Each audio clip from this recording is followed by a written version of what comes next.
Polestar oli alun perin Volvo ja Ruotsin vakioautoluokassa voittoon virittävä kilpatalli. Volvo osti sen virityspajakseen ja lopulta erotti sen omaksi merkikseen, jolloin ne alkoivat keskittyä pelkästään sähköautoihin. Polestar 2 on merkin ensimmäinen täyssähköauto.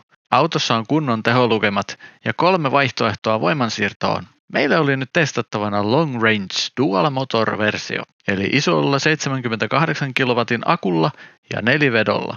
Tämän WLTP-standardin mukainen toimintamatka on 487 kilometriä, teho 408 hevosvoimaa ja kiihtyy 0–100 4,7 sekunnissa. Tosin tähän tehokkaimpaan versioon on saatavana performance-päivitys, joka tuo reilut 30 lisäheppaa. Ulkonäöllisesti auto on kuin tavallinen perhesedan. Tehokkuus ei näy mitenkään ulospäin.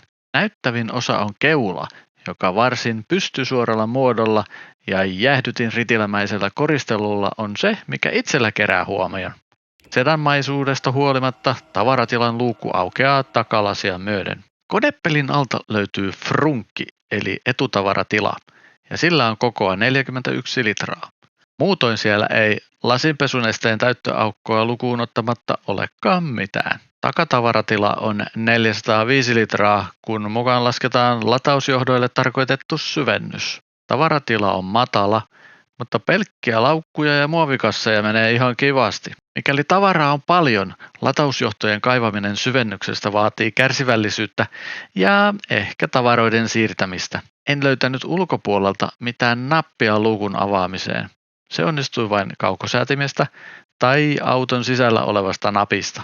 Auton sisäinen laturi on 11 kilowattia, joten yleisistä 22 kilowatin latureista ei silti saa Type 2 johdolla 11 kilowattia enempää. Teho- ja suurteholatureista auto pystyy ottamaan vastaan jopa 150 kilowattia. Tosin lataustehoa hidastetaan automaattisesti ja sitten 80% auto imaisee enää noin 30 kilowatin teholla. Sukopistokkeesta 8 ampeerilla lataaminen kestää miltei vuorokauden. 11 kilowatilla lataaminen 80% kestää noin 5 tuntia ja 50 kilowatilla päästään jatkamaan matkaa 80% akkuvarauksella 1,5 tunnissa. 150 kilowatilla homma käy noin 1,5 tunnissa.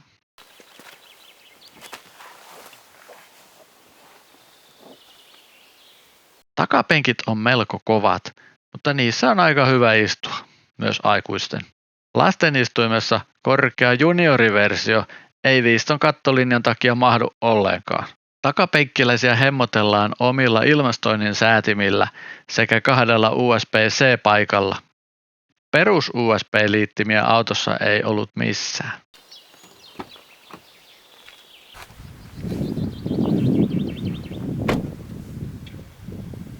Etupenkeissä on hyvä tuki olkapäistä reisiin asti. Penkki on tässäkin aika kova lukuun ottamatta pakaraosalle tehtyä kuoppaa. Niskatuot on eteenpäin kaartuvia. Koeajoautossa penkin materiaali oli sellainen, että kuumalla ilmalla paita oli selästä helposti hiestämärkä. Ratin puola on melko paksu, mutta hyvän tuntuinen. Nappeja molemmin puolin. Ratti peittää hieman mittariston yläosaa, kun ajoasento on hyvä, 180 senttisellä. Adaptiivinen vakionopeussäädin toimii todella hyvin. Pitkällä matkalla polkimiin ei juuri tarvitse koskea, kun nopeuden muutokset hoituu ratista plus- ja miinusnapeilla, ja muutoin auto tarkkailee muuta liikennettä. Näyttö on kuin pystyyn asennettu Android-tabletti. Ja sitä se pääosin onkin. Autossa on myös Google Maps-integrointi, eli akkuvaraus ja kulutus otetaan huomioon navigoinnissa. Navigoinnin saa näkymään myös mittaristossa. Autossa ei ole virta-avainta eikä start-stop-nappia. Auto on siis käynnissä, kun avaimet on lähellä ja istutaan kuskin paikalla. Reunattomista sivupeileistä näkee hyvin. Lasinen panoraamakatto on hieno, mutta siinä ei ole mitään suojaa. Suuntavilkun digitaalinen ääni on mielestäni erikoinen ja jotenkin häiritsevä. Se on hieman kielen naksuttelua muistuttava, mutta ei kuitenkaan. Auto on sellainen liukuvan pehmeä ajettava. Tehoja löytyy tarvittaessa, mutta muuten mennään mukavan pehmeästi. Mitään nykäisyjä ei ole. Sporttilassa ajonhallintajärjestelmät hiljenevät ja antavat tilaa leikittelyyn. Alusta ja jousitus on kovia.